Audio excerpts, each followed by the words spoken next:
modal spiritual untuk kembali membangun kepribadian. Tapi tasawuf hanya bisa dilakukan oleh muslim. Yang bukan muslim hanya bisa menikmati kejujurannya, menikmati kemanusiaannya, kebaikannya. Tasawuf, kalau ditanya apakah tasawuf universal, manfaatnya universal.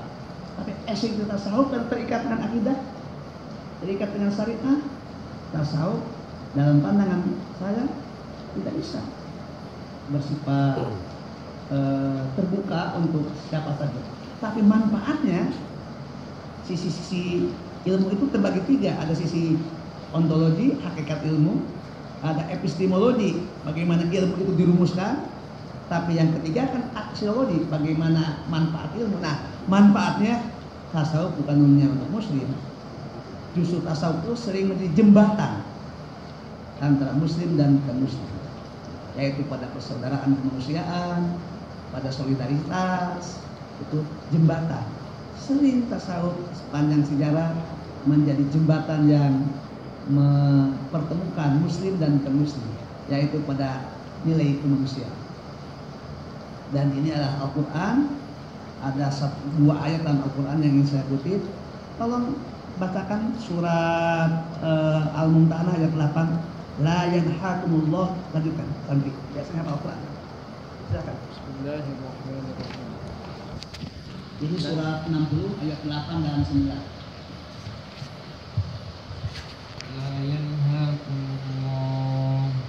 لا ينهاكم الله عن الذين لم يقاتلوكم في الدين ولم يخرجوكم من دياركم أن تبروهم وتقسطوا إليهم إن الله يحب المقسطين. Stop dulu, pada ayat yang kedua bersama. La yanhakumullah, Allah tidak melarang kalian orang-orang muslim untuk berbuat kemanusiaan tabaruk dan berbuat adil terhadap orang-orang kafir yang tidak mengusir kamu dari tempat tinggal kamu dan tidak membunuh kamu. Sepanjang orang-orang kafir, bisa Yahudi, bisa Nasrani. Kalau kasus Indonesia ada 5 agama di luar Islam, ada Katolik, ada Protestan, Hindu, Buddha, dan belakangan Pengoco dihidupkan kembali zaman Gus Dur. Sepanjang mereka mau bersama-sama membangun sebuah negeri, tapi dengan jujur, dengan konsisten, lalu meletakkan kerangka seperti dirumuskan oleh para pendiri negeri ini, tidak ada alasan bagi muslim untuk tidak berbuat dua hal. Antabaru wa tuqsitu ilaihim. Antabaru itu melakukan kemanusiaan dan berbuat adil, tapi tidak masuk ke wilayah akidah, tidak masuk ke wilayah syariah, hanya ada pada tasawuf, yaitu pada akhlak, pada ihsan, kebajikan. Nah, ini pengantar umum tentang tasawuf. Saya kira di segmen 1 sudah cukup sebagai pengantar. Kuliah yang 14 kali pertemuan satu semester kita padatkan saja menjadi berapa menit ke depan lah. Karena tidak ada UTS, tidak ada UAS. Nah, saya hanya bacakan saja. Tasawuf adalah ajaran Islam yang memperhatikan kualitas kesucian kalbu atau kualitas kesucian jiwa. Syariah berkenaan dengan dimensi lahir, tasawuf berkenaan dengan dimensi batin. Keduanya harus dipadukan secara simfoni agar kualitas keislaman kita sempurna. Nah, yang tadi garis dari A ke C itu aspek luar. Kita itu sebut aspek lahir, sedangkan B ke C semuanya bertemu pada AB, itu aspek batin. Ketika seorang muslim sholat, maka izinkan saya untuk berdiri. Ketika seorang muslim sholat, sesungguhnya 3 pilar ini bekerja. Kalau ditanya, mengapa Anda sholat? Karena saya bertauhid, saya beriman kepada Allah. Dan tanpa iman tidak ada kewajiban sholat. Kalau ingin bebas tidak wajib sholat, ya buang imannya. Naudzubillah, ini kan teoritis saja. Jadi, tetapi ketika sholat kita terikat dengan fikih. Fikih itu hanya mengatur dua hal, mengatur bacaan, mengatur gerakan. Sholat itu esensinya dua, gerak dan bacaan. Gerakannya ada 4, berdiri, ruku, sujud, duduk. 4 gerakan pokok sholat. Berdiri, yang pokoknya, ruku, sujud, duduk. Lalu masing-masing antar gerakan itu diikuti dengan bacaan yang fungsinya doa. Jadi esensinya cuma 2. Nah itu aspek lahir, bisa dilihat, bisa didengar, bisa dievaluasi. Ketika belajar agama, yang paling mudah dinilai adalah bacaannya atau gerakannya. Saya punya cara sederhana untuk menguji calon mahasiswa. Di UIN setiap mahasiswa, apakah kedokteran atau farmasi, kita punya 77 prodi. Itu sekarang UIN sudah jadi universitas, tapi masih tetap ada keharusan untuk tes sholat dan baca Quran. Karena itu susah juga yang bukan muslim bisa masuk ke UIN. Tidak ada larangan, tapi silahkan dekat. Tapi bagaimana tesnya itu? Ada. Saya mengajukan pertanyaan sederhana. Coba baca doa kita. Ketika masih calon mahasiswa baca doa itu, Allahumma ba'id baini wa baina khataaya, saya katakan Anda dari sekolah Muhammadiyah. Bapak tahu? Nah, ketika calon mahasiswa membaca doa, inni wajjahtu, Anda dari sekolah yang Muhammadiyah. Bisa macam-macam banyak pilihannya. Itu mudah dideteksi, mudah dirumuskan, mudah dievaluasi karena menyangkut bacaan dan gerakan. Coba aspek fikihnya, aspek tasawufnya ada 5. Jadi ibarat bangunan, ini yang muncul permukaan adalah fikih, tapi bagian yang penyangganya tasawuf ada 5. Belum ada mungkin Pak Ghazali ada tuh, saya lupa. Kalau sepertinya kalau Pak Ghazali ambil bahan ini belum ada. Gak apa-apa, ini tampilkan terus. Lalu tadi tampilkan yang tiga itu, jangan dulu kesini dulu teori. Nah itu, nanti. Nah, aspek dalam sholat, aspek tasawufnya ada 5. Yang pertama, tawajuh. Tawajuh itu dari kata wajah. Tawajuh artinya menghadap. Kepada siapa waktu sholat menghadap? Kepada Allah. Hanya kepada Allah. Karena tauhid mengatakan la ilaha illallah, tidak ada Tuhan selain Allah, tidak ada ibadah kecuali kepada Allah, tidak ada yang memohon kecuali kepada Allah, tidak ada yang bisa menolong kecuali Allah. Terus hanya Allah. Jadi menghadap kepada Allah. Pertanyaannya, apakah menghadap dengan wajah ini? Ketika kita berhadapan dengan Ka'bah, kita menghadap ke dinding-dinding Ka'bah. Ketika kita berada di masjid, kita berhadap kepada tembok masjid. Ketika sholat di belakang dan di belakang ada ya, di depan kita ada yang pakai kaos, di belakangnya kopi bubuk, kita menghadap kepada teman kita di depan yang banyak tulisannya. Repotnya ketika musim pilkada, ada yang sholat dengan lambang partai tertentu, terpaksa kita sholat berhadapan dengan.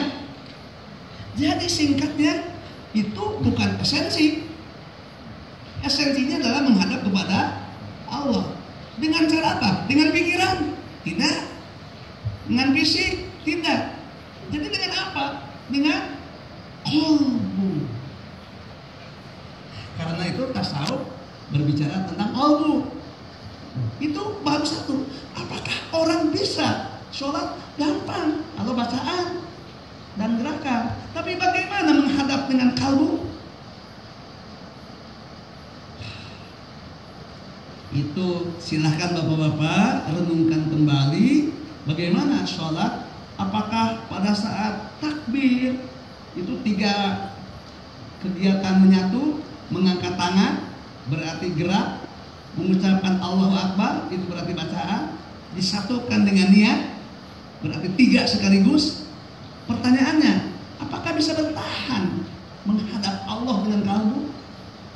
Atau tiba-tiba kalbu jalan-jalan, kalbunya kemudian terhubung dengan berbagai benda-benda yang selama ini dilihatnya?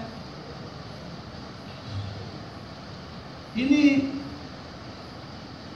esensi sholat nomor 1, tawajuh, menghadap. Saya punya pengalaman tahun 94, saya kuliah di Pascasarjana semester 2. Dosennya dari Gajah Mada, kuliah tentang kosmologi dalam Al-Quran.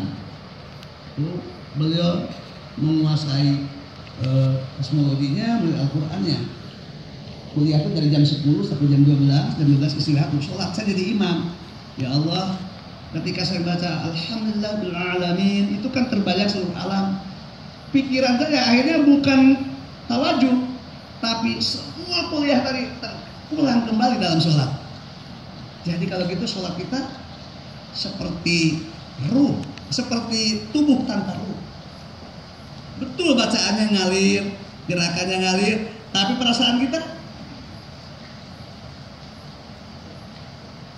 Nah, itu baru 1.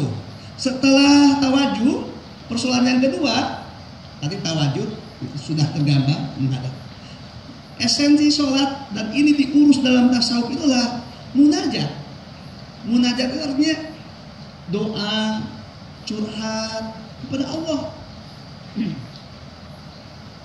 Para ulama sudah membantu bahwa munajat ini seharusnya dari takbir sampai salam.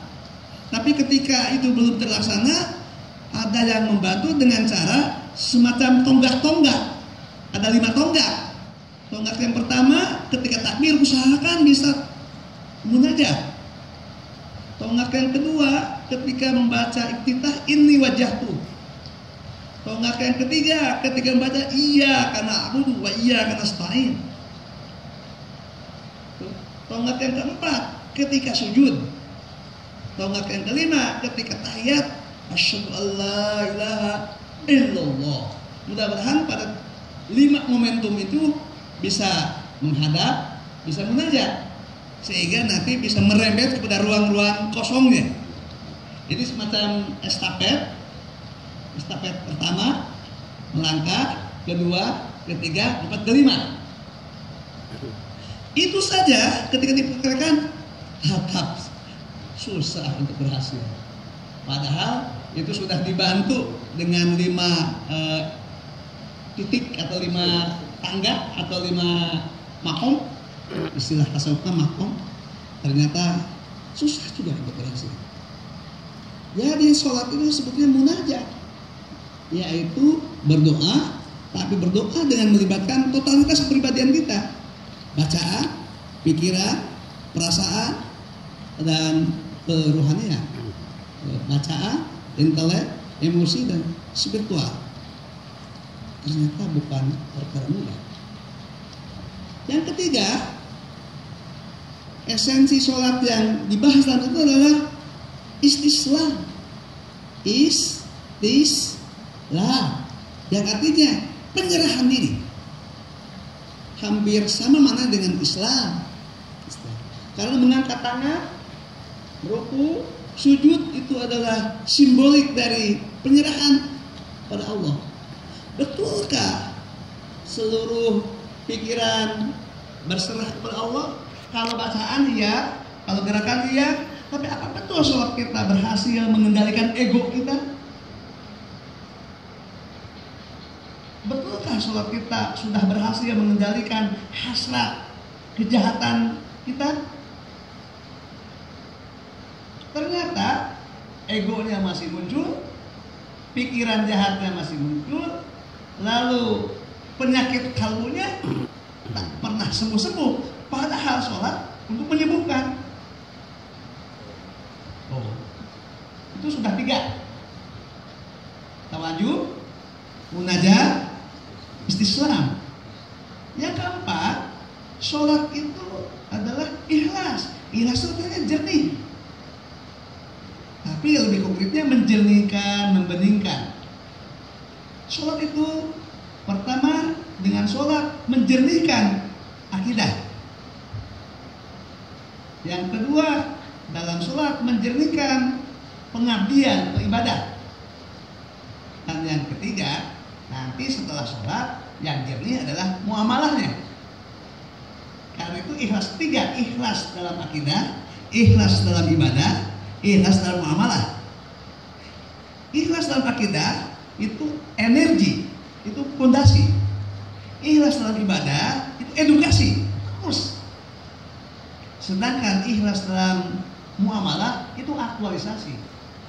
Muamalah itu kaitan dengan persahabatan, muamalah dan pergaulan luas, pertemanan. Kan sekarang sering muncul isu-isu tentang mendidik dengan hati, bekerja dengan hati. Nah itu ikhlas, memberi dengan hati, dan itu tidak mudah. Nah, sholat adalah edukasi. Bagaimana membuat pribadi yang jernih. Dan inilah Al-Quran yang meminta, wa ma umiru illa liya'budullaha mukhlishina lahuddin. Orang-orang beriman itu tidak diperintah kecuali bagaimana dia berusaha menjadi pribadi yang jernih. Nanti dampaknya pikiran jadi jernih, emosi jadi jernih, spiritual jadi jernih, lalu muncullah istilah kecerdasan. Kecerdasan intelek, kecerdasan emosi, dan spiritual. Dan itu ketika sholat dilatih tiga-tiganya. Ikhlas itu juga berarti bersih. Jernih, bening itu berarti bersih. Nah, di dalam fikih kebersihan hanya menyangkut tiga: badan, pakaian, tempat. Itu fikih. Cukup kalau itu sudah bersih dari najis, sudah sah sholat. Badan, pakaian, tempat. Tetapi dalam tasawuf tidak, itu harus bersih. Sumber energinya, ini makan dari mana? Halal atau haram? Kalau haram, sholatnya menjadi tidak jernih, pikirannya jadi kusut, ruhaninya menjadi tak nyambung, sholatnya menjadi tidak connection. Jadi tasawuf melangkah kepada bidang yang tidak terlihat. Ini cukup sholat seseorang sah, tidak ada najis pada badannya, pada pakaiannya, pada tempatnya. Tetapi dalam tasawuf harus bersih pikirannya, tidak buruk sangka, tidak punya rencana jahat, tidak menyimpan dendam, tidak menyimpan rencana buruk kepada sesama manusia, tidak tidur dengan membawa agenda kejahatan besok harinya.